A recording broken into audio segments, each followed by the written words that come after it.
What's up, everybody? This is Willie, and today's video is my review on the latest Amazing Race Canada season, Amazing Race Canada 11, which this season was just kind of in line with most of the modern Amazing Race Canada seasons that I watched. I mean, I started watching this version of the show from season 8 to season 9, but I didn't watch season 10, and I heard that was a good season, so I pretty much missed out on the best as we now get to this season, and it pretty much is a regression from what supposedly last season was, with not much going on and just some pretty easy competition that just made things pretty predictable for the most part. So I am coming out of this kind of low on this season, but I still think some high points I want to give to the season is cast where at least I think it's a lot more notable than the season I watched before, with some appearance of some big names coming into the season, as well as majority of teams besides maybe one or two bringing a lot more to the table. So props to them for that, but it doesn't change the fact that the season itself, it was just pretty lackluster race-wise for the most part. But likewise, in the review, I'm going to summarize each episode chronologically and then share my thoughts and opinion along the way. So beginning with episode 1, where the 11 teams arrive in the stadium to start off season 11's race, and they do get impressions of each other, which Brandon and Sam not only because they're returning racers, but they didn't race on the same season together, where I did watch Brandon's season, but not Sam's. But then among these newbies are Ika and Dimitris from BB Can. Let's get it! But anyways, besides them, everyone else on the cast is just basic standard newbies. So the race begins, and their first task is to search for a clue that's hidden among like 1,000 stadium seats. So we do see majority of the teams being able to find it, but Ika and Dimitris are left in last, which would be disheartening if we did lose them first after so much hype. But nope, they are able to rebound once they find their clue and continue to the next task where they have to rappel down the stadium. Boring. But when they're done, they get their next clue and must collect their bags to head over to the detour. But this is when we get one of the most notable mistakes from this episode, and that is when Blair and Skylene finished the rappelling, but I guess didn't check that their bags were there and left them behind as they left the stadium, meaning the only things they have left is their fanny pack and the clothes on their back. What a crazy turn of events for a team to forget their luggage. But anyways, we get to the detour, which is either fencing bout or blindfolded pottery, which the former was definitely way easier, and most of the teams did there quickly got it done. Meanwhile, we do have Michelle and Oddity get lost on the way, and that puts them in the back of the pack, while Ika and Dimitris, like I said, were able to rebound and quickly compete the fencing detour. So now the teams have to navigate their way to a ski resort where it requires teamwork, with one member riding down an alpine while the other has to count the amount of seconds they were on it. And that does require precision. And at this task is when Skylene and Blair would finally realize they forgot their bags as they see other teams carrying theirs. And their reactions to this reality is very compelling, because if they really want to get it back, they're now required to drive like hours back to the stadium, which will lose them some time. And knowing how long the race lasted, yeah. But they decided to take a risk and check themselves in without their bags, so I'll talk about what happened soon. But anyways, every team besides Grace and Joe were able to complete it, and as that team is still on the task, Michelle and Oddity finally catches up and actually bypasses them in the task, so that's not looking great for them. So then we got the final task, which just felt so rushed, which this episode in general was just so rushed that I feel like every segment of the task were just so abbreviated, but it's just a roadblock that is required dancing and accurate moves, which was just easy. But anyways, we get the teams checking in, and now let's get to Skylene and Blair, where they make it to the pit stop third, and John does give them a dilemma where they can either go back and retrieve their bags, which will be hours, or they could be checked in, but they need to show him their ID, aka their driver's license, which that is just so surreal that you need to do that in order to check in. But at the same time, first, they're going to be only racing in Canada, so they're not going out of country, and two, since most of the legs will involve self-driving, they do need the driver's license on them to certify their rights to drive. And thankfully, the two did have their driver's license in their fanny pack and presenting it to John, so they can now be checked in third. But anyways, every other team checks in besides Grace, Joe, and Michelle Oddity. But despite the latter team being ahead for a bit, they do fall back in the dancing challenge, allowing Grace and Joe to catch up and leapfrog them, checking in second to last, meaning Michelle and Oddity are the last team to arrive and are the first to go this season.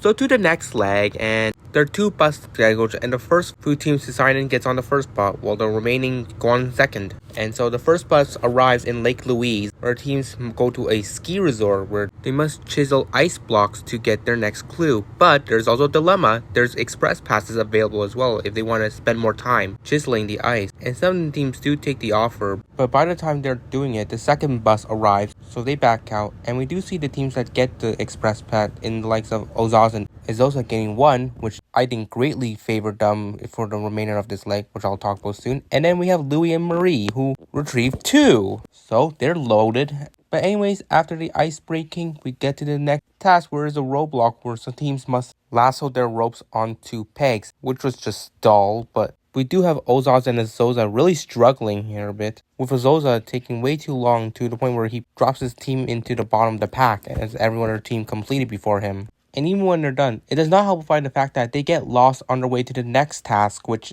that itself is really disastrous. And considering you can only use an express pass when you're at a task, this is definitely not a good situation to be in, even possessing one. So then for the next task, it's also sponsored to the new Smurfs movie. Like, I don't even watch that, but anyways. The task is to must find Papa Smurf in one of the dozen houses that's there. And we see most of the teams get it done with, but Brendan and Sam struggle the most, and our last team that's there to leave before Azosa and Azosa arrive, where they have no choice but to use their express pass in order to bypass this task. So then to the final task, which is a detour between pushing up a loaded sled up a hill or make some snowshoes out of tree branches.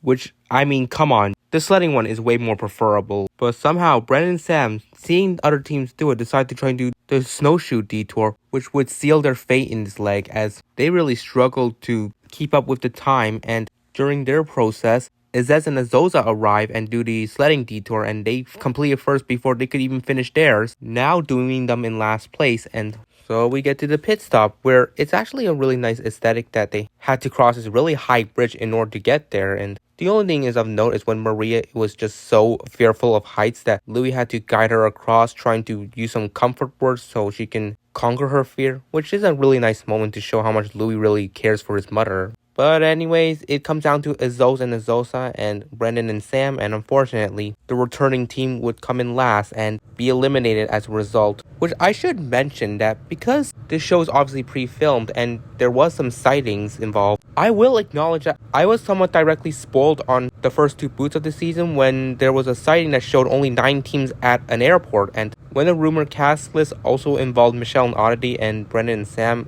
I already had the sense that the former was the first boots, but I should have realized that Brendan and Sam was going to go next, considering they were not spotted at the airport too. So I guess that's that. But anyways, now that the 9 teams are the ones that we know were spotted, that means I don't know anything else for the rest of the season. So I'm excited to see how this play out. So now to the 3rd leg, and the clue does alert teams that there's an upcoming U-turn vote, and it's pretty self-explanatory who the main target is in Jesse and Jonathan, because they won the first 2 legs, but they actually do some effective work with a team like Marie and Louis, who happen to have 2 express passes, and use their social abilities to try and convince them to give one of their express passes to them. So that way, in the scenario where they're probably going to be U-turned, they can ensure that only one of the detours they can perform while the other can just be bypassed with the express pass. But we also see that they are trying to plead for a secondary target, and that is Grace and Joe, who are a team that is just not really gelling with anyone and is somewhat getting traction back in the race, which can be looked at as a threat. So the teams arrive in Vancouver, where they make their way to the first tag to unscramble some letters that are highlighted in a different color, a part of a word that's on a car, and we have Grace and Joe work with Ika and Dimitri, cementing their loyalty to them. And we do have EB and Blake just spearheading the votes to be casted against Jesse and Jonathan. And it does put Ika and Demetrius in a precarious spot because the boys do trust them, and they had just worked with Grace and Joe, who were the secondary target. And the two did float the idea of targeting EB and Blake, even though they wouldn't have enough votes to do so. But anyway, after that task is done, teams go and arrive at the location where the U-turn vote must commence, and the show pretty much rushes through the last 2 teams who arrived there last, which surprisingly, Lacey and Celia would be the last team to arrive, despite the edit not being clearly there for them. But anyways, it's the next day, and the votes are revealed, with Jesse and Jonathan getting the majority votes, while Grace and Joe get the second highest votes. And for some reason, Jesse and Jonathan casting a vote for Ozos and Izosa, even though it was never explained on the show. But anyways, the top 2 vote getters are U-turned, and now we get to the next task, where team must do a studio performance about winning the race, and majority of teams do pretty well, but Louis and Murray are put in last, and we do have Louis acting very aggressive towards his mother, which is kind of a dichotomy to how he was in the previous episode, but they eventually are able to complete it and get to the next task, which is a head-to-head. I can't believe this version is learning a lot from Amazing Race 37, even though it was filming during the airing of that season. But anyways, this head-to-head is a standard hockey-related challenge, where the first team to score more goals than the other will continue, and I can just get to the point that Louis and Marie remain in last, losing the final face-off against Blair and Skylene, who I should also mention are now going by the names Nippy and Magoo, so I'm going to refer to them by those names from now on. But anyways, they get to another task, which how many are we going to do until we get to the detour? Like seriously. But anyways, it's just a boring Specsavers solve the word, which was eye exam, and we do see the relationship with Grace and Joe and Ika and Demetrius go full circle when Ika and Demetrius help them as a way to return the favors. So now they're even. And then teams who are in the bottom in Ozos and Azosa and Louis Marie are pretty neck and neck, but Louis Marie used the express pass so they can bypass the Specsavers task, putting Ozos and Azosa once again back in last place, just like the last leg. So then we finally get to the detour, which is either choosing a riddle and finding the object that it correlates to, deliver the correct remedies to sick people while memorizing their symptoms. And this is where I'm going to mention that Louis and Marie did indeed give their express pass to Jesse and Jonathan, so they're really going to be able to do one detour, but the only thing is to strategize is which detour they should use the express pass on, and their best choice is to try both and determine which one is more easier to do. And because the medicine one is less difficult, they're able to get it done and then use their express pass on the riddle task. So now they're going to make it to the pit stop first once again. But anyways, the other U-turn team in Grace and Joe do both detours, and they are able to survive the leg and check in fourth. So to really narrow it down, the bottom two are Ozos and Azosa and Louis and Marie, which it was pretty close, but Ozos and Azosa did mess up the lines when they were delivering the correct medicine to the person, so they had to redo the whole thing, just as Louis and Marie complete the real detour by finding the duck, and they check in second to last, which good on them, because it would have been tragic for them after having to give up one of their express pass to the strongest team ever, and also usually the only one they had left just to save up time. So it's good that they did survive there and avoided the comeuppance that they could have potentially faced for these acts. But sadly, that means Ozos and Azosa couldn't maintain their luck this time and got eliminated. Okay, so after that, the remaining teams depart in two separate flights depending on their placements, and they head to the northernmost destination ever, in Nuvik. But before they head out, there is some interactions where teams speculate how Jesse and Jonathan quickly escaped the U-turn, and some get word that it was because Louis and Marie gave one of their express pass to them, in which Ika does say that it's one of the dumbest moves ever. So then the first two teams arrive at Inuvik, and they first must find taxis before they head to their first task, and that first task is the teams each eating a plate of gross food. Most teams get this done, but Lacey and Celia struggle the most, and back at the airport where the second flight arrives to drop off the remaining teams, we have Evie and Blake and Grace and Joe struggle to find their taxi, but then when a taxi arrives who was actually intended to look for Joe and Grace, Evie and Blake hop in and impersonates one of them as Joe, which is a very feisty move on their end, and it would have been tragic if Grace and Joe did actually go home this round, which spoiler alert, they don't, and in the context of what happened, they definitely wouldn't have. Anyways, let's just jump over to the detour where it's either memorizing a conversation in a native language or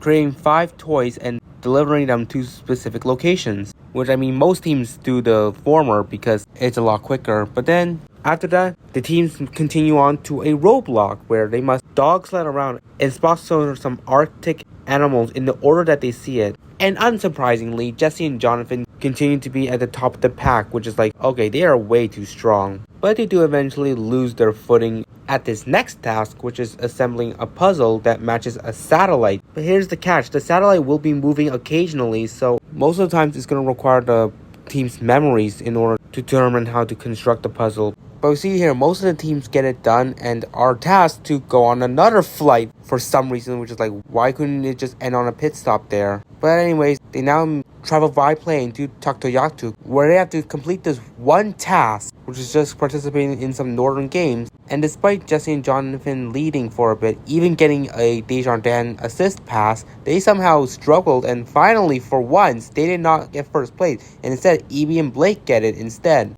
And anyways, every other team is able to check in, and we're down to the last two, which is Lacey and Celia and Grace and Joe, who are still at the puzzle. But at that point, Lacey and Celia pretty much threw in the towel and decided they're gonna take the penalty, especially after Grace and Joe finished there. So the bottom two teams make their way to the other destination and finish up the game's task before they arrive at the pit stop, with Lacey and Celia coming in last. But the best news for them is that it's a non-elimination round. Okay, so then continuing to leg 5, where teams are now making their way back south to British Columbia, where teams get a clue that instructs them to make their way to the next task. But for Lacey and Celia, who were saved from the non-elimination leg, they have to do a speed bump, which in this speed bump they have to deliver Bannock Donuts. So while they're doing that, the other teams arrive at the task where they must put together a famous mascot, which its pieces are scattered around a bevy of greenhouses, like a needle in a haystack situation. But here we have Nippy Magoo, Ika and Demetrius, and Grace and Joe get it first, and they now get their clue, which tells them about route info, as well as stating about an upcoming double pass, which, since Jesse and Jonathan are such a strong team, it's pretty self-explanatory who's going to get passed, and Nippy and Magoo would make it there first and pass Jesse and Jonathan. However, it now comes to that second pass, which Ika and Demetrius should have been the one to make it there, but then they get lost on the way trying to park the car, allowing Grace and Joe to leapfrog them and put a double pass on them. So yeah, things have been done dirty, and like Ika says, gloves are off. But yeah, Jesse and Jonathan were struggling a lot with the greenhouse task, but eventually he's finished alongside Rebecca and Rebecca. And when the boys see that there's an upcoming double pass, they strategize with the Rebeccas to help them out here, and they do. Which Rebecca's, no, that's not the optimal strategy, especially for a strong team like them. But yeah, so then the bottom teams right now are Louie and Marie, who are still at the greenhouse, and then Lacey and Celia, who finished their speed bump and made it there, which then Marie and Louie make a suboptimal decision to help Lacey and Celia despite them being at the bottom two teams. So yeah, they both get it done with each other and they continue on the leg. So now let's get back to the teams in front, where their next task is a detour, which is either badminton in a wheelchair or a math equation on the amount of wood pellets, which most do badminton while Jesse and Jonathan would do the wood pellets. Anyways, now we get to the final task, which is a roadblock, and it involves imitating an exercise routine in front of swimmers. And what do you know? Jesse and Jonathan's team clearly has this in the bag, and they complete it first, winning another leg despite being passed. But yeah, the other teams would eventually complete this roadblock alone. So then when it comes down to Louie, Marie, and Lacey and Celia, which despite the girls really being at the bottom and having to do a speed bump, they were able to make up some great time with the roadblock, as Marie was struggling a lot with it, which eventually put her team in last. And unfortunately, they couldn't catch up to the girls, meaning that Louie and Marie were the last team to arrive and have been eliminated. So now to the sixth leg, where the teams now fly over to Quebec, where they're racing in Montreal, where then teams must self-drive themselves to a clue box where it instructs them on a detour whether they're gonna perform as servers or look for murals located around the city. I mean, most of the stronger teams like Evie and Blake, Jesse and Jonathan, and Ika and Demetrius choose the stage detour, alongside a weaker team in Lacey and Celia, while the others just do the mural task, with Grace and Joe and Rebecca actually working together, pretty much giving Nippy and Magoo the cold shoulders, as they would be at the bottom of the pack as everyone else has completed their detour. Anyways, the teams make their way to a gym where they do another face-off, which is jousting, which funny coming from Amazing Race 37, which they had water jousting. I wonder if the task here was inspired by that. Anyways, most of the placements on top stay the same, but notably we have Rebecca and Rebecca really struggling, as they lose not one, not two, but 3 times in a row, which meant that they're in last and they have a 50-minute penalty, so that sucks. But then the teams make their way to a roadblock where they have to cycle around a steep ramp for 2 laps, which, I mean, there is some drama with the teams falling, but that didn't really change much, as Rebecca and Rebecca were still in last. But speaking of drama, there's a surprise double pass upcoming, which, wow, 2 in a row. And guess what? The same teams go on the board with Jesse and Jonathan and Ika and Demetrius, with the only difference of who issued them the pass, where Evie and Blake put the pass on Jesse and Jonathan, while Jesse and Jonathan themselves put the pass on Ika and Demetrius. And it was not a great sign for Ika and Demetrius when they finished early but then got lost on the way, which caused teams to leak from them before they could make it to the pass, meaning they had to wait even longer until the teams at the bottom passed them, which so happened to be Nippy and Magoo. But anyways, to the final task, which is goat yoga, essentially involving you having to do yoga poses while carrying goat, which is that really a thing? But anyways, Evie and Blake finished first and they win the leg, thank goodness. But anyways, the other teams make it through as well, leaving the bottom two between Nippy and Magoo and Rebecca, but it didn't feel like much time was on the side of the Rebeccas, and unfortunately for them, Nippy and Magoo beat them to the mat. So with that, Rebecca and Rebecca are the team to be eliminated in this leg.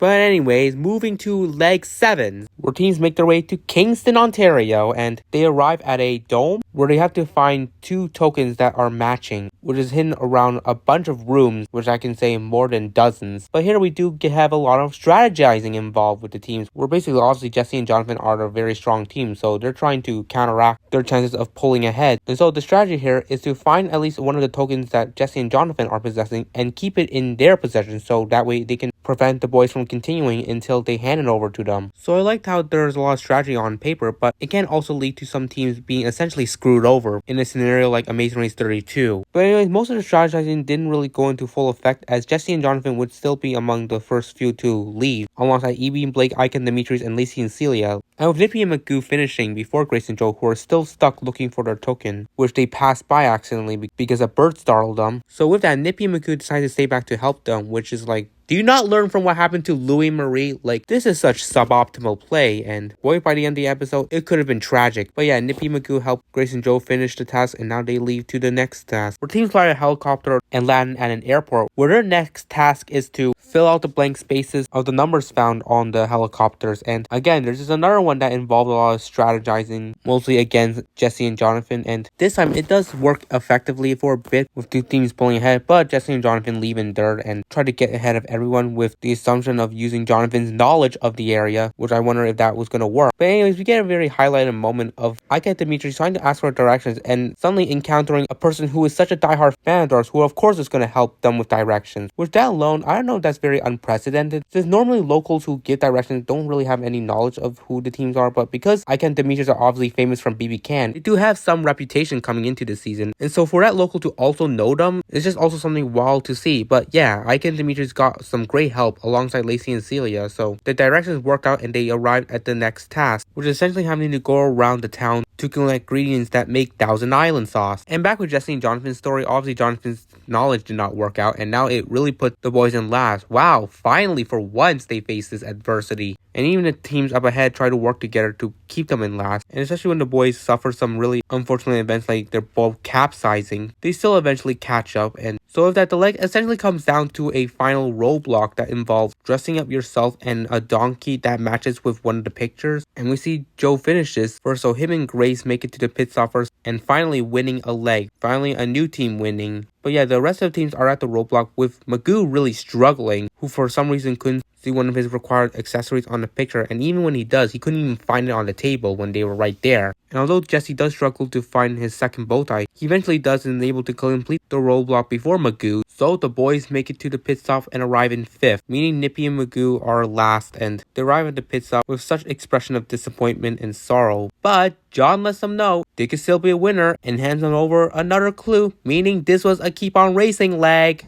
And so we get to reveal the other teams who checked in also were handed a clue to continue racing. So that leads us to leg 8, where teams have to do a task involving tree trekking alongside collecting items for boost strings. And once they do, they can zipline down to continue on the race. And on top of that, the clue states that there's an upcoming U-turn vote, which may be no surprise in who are the targets this round, with Jesse and Jonathan being a clear consensus vote. But for the second team, Evie and Blake are on the chopping block, with them getting the next best wins on the season as well. But anyways, all the teams complete the task and cast their U-turn votes, and they go on separate flights to go to Mississauga. And the show confirms that the 2 teams with the highest U-turn votes are Evie and Blake and Jesse and Jonathan, with the first 3 arriving at a lot to load up some trucks with boxes. And it doesn't take long for the second flight teams to arrive, so everyone's at the same area. But there is some drama with the teams somehow not knowing decide that they're supposed to place the box, because there's literally an arrow that's pointing out the direction it's supposed to be facing. But yeah, to the bottom line, it comes down to Evie and Blake and Lacey and Celia, who the latter team was really struggling and lost some significant time, which allowed Evie and Blake to finish the task before them. But they for some reason thought they were in last. And that's mostly based on the fact that they didn't see any other team present there, which, I mean, I guess the assumption stems from the fact that I think either Lacey and Celia's truck were kind of located way out of sight from Evie and Blake, or is that they were inside the truck at the time Evie and Blake completed theirs. But anyways, the next part of the leg is a detour that involves rolling around trapped in some scooters and finishing it at a certain time, or breakdancing, which most teams pick scooter while Nippy and Magoo pick the breakdance. But anyways, Jesse and Jonathan complete the scooter first, and because they are U-turn, they must perform the breakdown. detour as well, which they are able to bypass Nippy and Magoo, despite that team spending some significant time there. But even by the time Jesse and Jonathan finished both detours, Ike, Demetrius, and Grace and Joel already had pulled ahead, and this is where we get to a very unique roadblock, which is at the Absolute Towers, and one member must rappel across on a wire between the two towers, which that alone is at a huge height, and Haika, who's choosing to do this roadblock, obviously has to face her fears of height. And midway through the roadblock, she starts to express panic and wants to withdraw, but she gets a moment to think about Demetrius and her family, so she pulls over her courage and is able to get across, which good on her. And not too long after, Grace, who's just right behind her, makes it across as well, so those seats are up ahead. But before I'm going to go any further, let's get back to the detour where Nippy and Magoo finally finished their breakdown, so they're out, and it's only Evie and Blake there left, finishing both detours and leaving before Celia and Lacey can show up and do the breakdown task before they make their way to the roadblock. So anyways, back to the roadblock, and we have Jesse pulling himself across the wire with Nippy not too far behind him, and he eventually gets across, and so Nippy is almost done just as EB arrives to do his roadblock, and when he finishes, that's when Celia finally arrives, which EB spots and realizes that his team is not in last, so that gives him and Blake such relief that they have much higher chances of surviving now. So anyways, we get to the final task, which is basically simulating a patient who's been amputated, which was a pretty weird doll that actually was blinking and stuff. But yeah, basically the procedure is to follow how medical procedures are usually done on actual amputee subjects and avoiding them flatlining. And to make sure that the task is complete, the patient will go into cardiac arrest, which teams must use defibrillators to finish off the task. And despite Ike and Demetrius getting a clear lead, they do blow it when they flatline their patient, allowing Grace and Joe to finish the task first and check in first, making it 2 in a row for their first place finishes. So then the rest of the teams do finish theirs, leaving it down to Evie and Blake and Lacey and Celia. But even though the show tries to make it seem like it's close,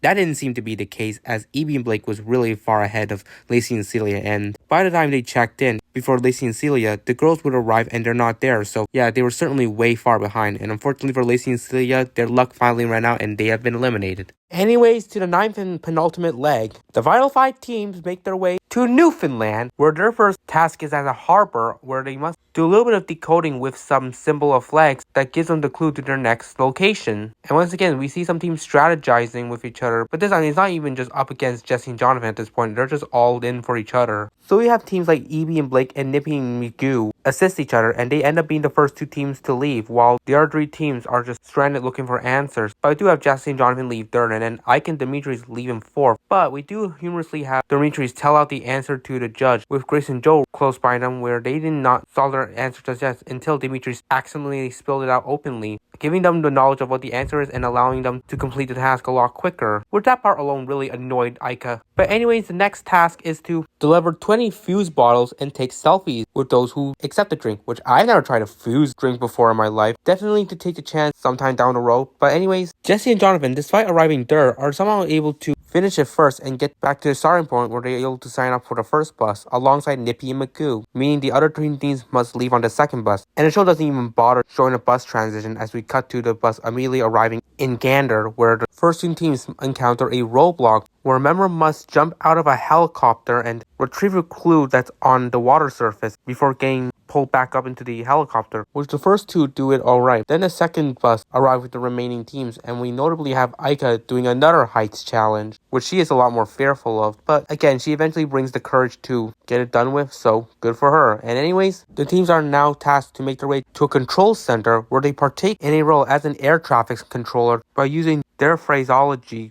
exactly correct in order to receive their next clue. So while we had the stronger teams in Jesse and Jonathan, Evie and Blake, and Grace and Joe complete the task, likes of Nippy, Magoo, and Ike and Demetrius struggle a bit, with these 2 teams just having inner team bickering, but Nippy and Magoo do eventually get their phraseology right, leaving Ike and Demetrius in last, where they continue to struggle, but they do finally get it, despite losing a lot of their time. Anyways, the next thing teams have to do is to arrive at a bakery to get moose farts to eat, which that alone is just so pointless, but hey, they at least introduced me to moose farts, because I had heard no such thing. Anyways, the teams make their way to the last destination where they must do a detour, which is either to display various different squares on a mosaic that needs to be specifically placed by its description, or serve food to different people speaking in different languages, which using a board that does some translation of certain words. So both these detours detours do require a lot of memory, and Jesse and Jonathan were the first to arrive there, and they first tried to do Mosaic but then had some issues with it, so they tried to switch to the menu only to have more problems with it despite getting close on their first try. So they just switched back to Mosaic again, which is just as Evie and Blake arrives, and both those teams do have a lot of difficulties with Mosaic, which finally we have a lot more adversity with these stronger teams. Anyways, the rest of the teams arrive, and Nippy Magoo finally is able to complete the task first, pulling out their first ever leg win, which that is good gratification for a team like them. But on top of that, they earned their way to the finale, considering this season is also going to be another Final Four. Yeah. But anyways, Grace and Joe finished second, and then Jesse and Jonathan and Evie and Blake finally finished their Mosaic task, which that unfortunately means Ike and Demetrius are indeed in last. And with the very somber reality setting in, yes, Ike and Demetrius have been eliminated, just inches away of making it to the finale. So now on to the final leg, where teams must first make their way to Toronto, and once they're there, they have to arrive at a private airport location so they can make into one of two flights to Collingwood. And when they arrive at the Pearson Airport, they scramble to get taxis, where Jesse and Jonathan do try and get in front of the line, and then a taxi arrives, which Nippy Magoo enters what should have been Jesse and Jonathan's, but their motto is first come first serve, which I get the rationale there. But you know, that feisty move they did there also ended up putting Jesse and Jonathan in last. As we see, Nippy Magoo and Evie Blake be the first two teams coming on the first flight, while the last two, Grace and Joe and Jesse and Jonathan, leave on the second flight. So the first two teams arrive in Collingwood, and they make their way to what is described as the first double roadblock, where each team member will do one respective task. So the first roadblock involves the first member having to go through a maze and find 3 numbers that correspond to a certain shape. And there are 4 shapes that can be taken. So there's a lot of strategies on which shape you're going to be going for, because if another team does end up getting all the numbers for that shape, it is taken and you'll have to move on to another one that's available. And we do see that Nippy and Evie really struggle here, and not too long, the second flight team arrived. And funnily enough, the first member who do that ended up being the first two to finish it. So anyways, their second members must do the other roadblock, where they have to climb up to the top of the building and retrieve 3 bags that correspond to the number of shapes where they just named out. So some memory is involved there. But anyways, Jesse and Jonathan do complete and are the first to leave, followed by Grace and Joe, which they describe as less than 10 minutes apart. So it leaves us Evie and Nippy left at the first roadblock. And although Nippy almost solves it, she was just 1 number off. She accidentally gives away the answer to Evie, which he would happen to take and complete the shape that she was trying to finish, which I felt like that was kind of indirect comeuppance to what her team did to Jesse and Jonathan, even though that does not have any connection with Evie and Blake. And Evie and Blake do finish the second roadblock and leave, leaving Nippy and Magoo at last. And Nippy almost just quits and just wants to walk home, which that sounds ridiculous, but her husband eventually gets her to come to her senses, and she's able to complete the roadblock, and Magoo not too long after completes his side. So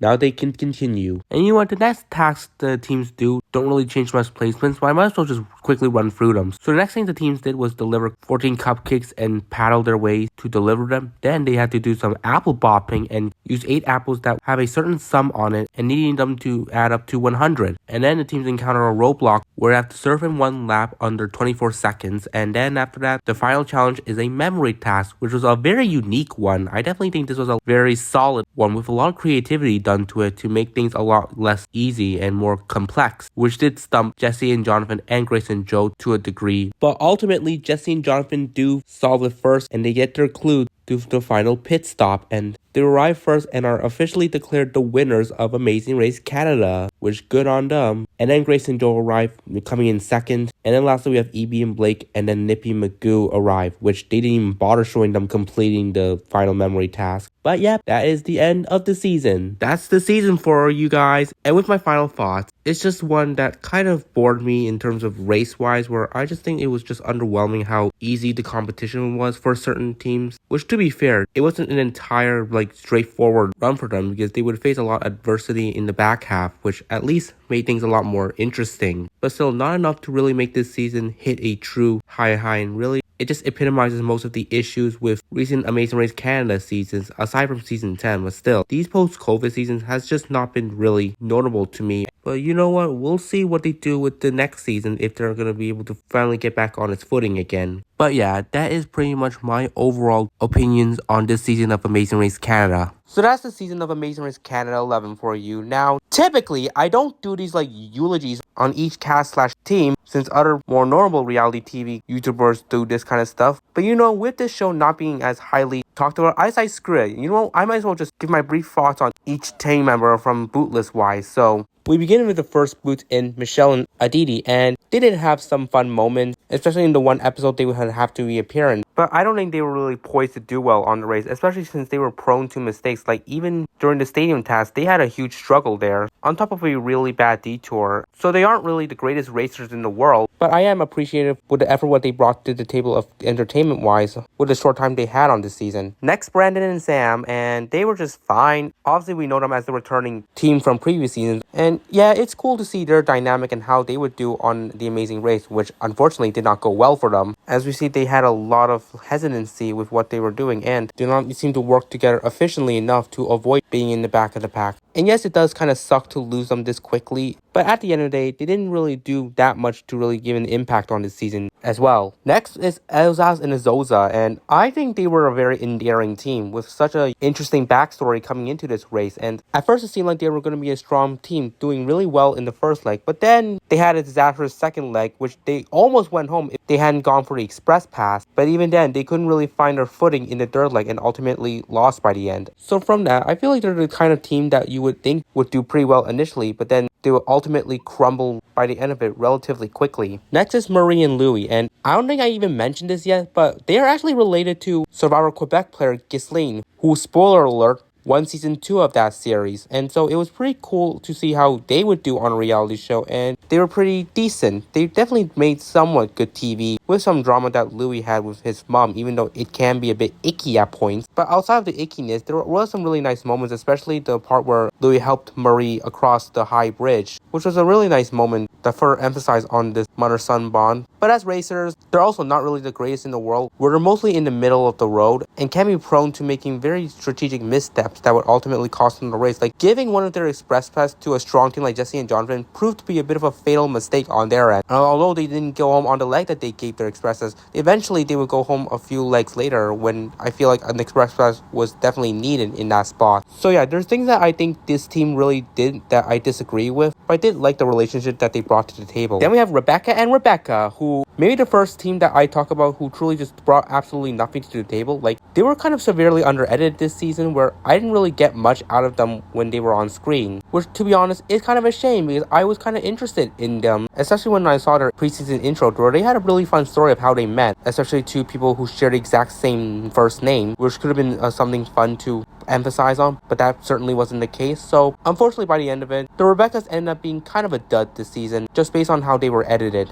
And even as racers, they're just another one that was middling, also making some questionable strategic decisions, like allowing Jesse and Jonathan to survive the pass, which finally ended up costing them a first place finish, because if they did not let Jesse and Jonathan in front of them to counter the pass, they would have gotten first place that leg and probably would have had a much more better run. Although a bit questionable with the head-to-head that came in the leg that they got eliminated on, but still, they essentially costed their own race by allowing Jesse and Jonathan to control their decision making. And then we have Lacey and Celia, who are another pretty endearing team, a nice sibling dynamic to see on the show, and they did kind of feel like underdog-esque figures, especially when they got saved from that first non-elimination leg, that it truly made them more rootable to try and scrape on by the next few legs, which they did end up doing and lasting a bit longer until their downfall finally came in leg 8, where that task with the boxes was definitely their biggest detriment to costing them the race, which does suck because after their near survival on leg 5, they had a pretty decent upbringing in the next couple legs, not finishing on the bottom of the pack, but their final leg here was just so unfortunately disastrous for them that they did not have any chance to coming back and unfortunately lost them the race. I'm not opposed to seeing them back because their dynamic was interesting for the most part. And then we have Ike and Dimitris, who we all know from the Big Brother Canada world, but coming into The Amazing Race, there was a lot of anticipation for them. And when I first heard they were rumored on the season, I definitely was excited to watch them on this season. And now that we have, I think they were good enough as there is. Although I wish there was a lot more drama and intensity with them, I still think they had some really fun conflicts with certain teams. Like their somewhat rivalry with Grace and Joe was something, as well as their inter-team conflict, which was pretty compelling with their relationship. And they were actually solid racers. Although never winning a leg, they still were around the top of the pack for the most part. But this final leg was just where everything went downhill for them and they couldn't even recover afterwards, which also was a pretty big stinker to this season, where it would have been much better if Ika and Dimitris did make it to the finals at least. So there would be a lot more excitement for how they were going to win or not. But because they were eliminated just a spot away from the finale, it just took away a lot of the fun and excitement coming into the finale. And then we get to the finalists, starting with Nippy Magoo, and I personally really liked them. I enjoyed their dynamic on this season and some of the great dono moments they had. Obviously, they're not the greatest racers in the world, as we saw they got last place in the Thousand Islands in the final leg, which was just a disaster for them. And furthermore, they're probably going to be well known for leaving their bags behind in the first leg, which caused them to having to use their IDs to check in to the pit stop, which once again, that's something that I felt was so abnormal for the Amazing Race. But hey, you know, that made them a lot more memorable because of that. And truthfully though, because of all that, it made me root for them even hard because they had this wonderful story basing around their first leg. And although they didn't win, I'm glad they at least made it to the finals, so there will at least be some credence to them. But still, mostly subpar team in terms of race-wise, but still had some fun moments along the way. And next up is EB and Blake, and they were another pretty strong team this season, pretty affable and being this somewhat counter team to Jesse and Jonathan, who were battling for first place. And yes, they ultimately did lose that battle, but still it did bring at least some sense on if they were able to overtake Jonathan and Jesse's lead, which did seem like the case at a point, but ultimately did not happen. I still think they're probably one of the more solid racers this season, amongst the stronger ones, but I did think they kind of petered out at the end, especially after the leg that they got U-turned. And with them not being able to finish at least in the top two afterwards, yeah, I think that U-turn vote really impacted their pacing for the remainder of their run. And now we have the runner-ups in Grace and Joe, and another affable team, another sibling dynamic on this show, which was interesting. But I do think they were more rootable because of how their run went. Since in their first leg, which was such a bad one for them, they nearly got eliminated and almost did if they had not made that catch-up in the roadblock. And then afterwards, they just ultimately climbed their way back up. Although U-turned in the third leg, they were able to overcome it and still remain in the race, which was very impressive for a team that had a bad start, which made them kind of an underdog in some way. And I would say kind of remind me of a more glorified version of Han and Holden from Amazing Race 37, were both teams that did not have the greatest start, but they still ended up wounding up to second place. But I think Grace and Joe just do it better with them being able to win leg. And they were pretty close at the end here too. So yeah, Grace and Joe here, pretty impressive underdog team, and I would definitely not be opposed to seeing them return. And finally, to the team that became victorious is Jesse and Jonathan, who are probably the best team this season because they won 4 of the first 5 legs of the season, which is pretty insane. And although they have some fun energy at points, I will say them constantly winning a bunch of legs in the first half of the season did kind of lessen some of my fun with the competition for the season, as it felt like Jesse and Jonathan were just going to steamroll all the way to the end. And yes, they did win eventually, but their back half was a lot more rockier than what I expected. And it was probably for the better, at least so it can give them a bit more adversity. Like, their leg 6 was solid, but then from leg 7 to 9, it was definitely a lot more of a struggle for them. And leg 9 in particular was definitely the biggest stinker leg for them, with the mosaic task really dropping their lead, which did at least reduce the predictability with the competition. So yeah, but at the end of the day, they still won the season and are the best team this season and does satisfy to how the season should have ended. So congrats to them, man. So that wraps up my coverage on this season. I appreciate all of you tuning in, and I'll continue to be covering reality TV shows on this channel. And I might as well just mention what's coming out next, where obviously I'm watching BB27, and that season is going to be ending quite soon. So I'll do the best I can to get that review out immediately after its conclusion. So that's that, and I'll see you all in the next video.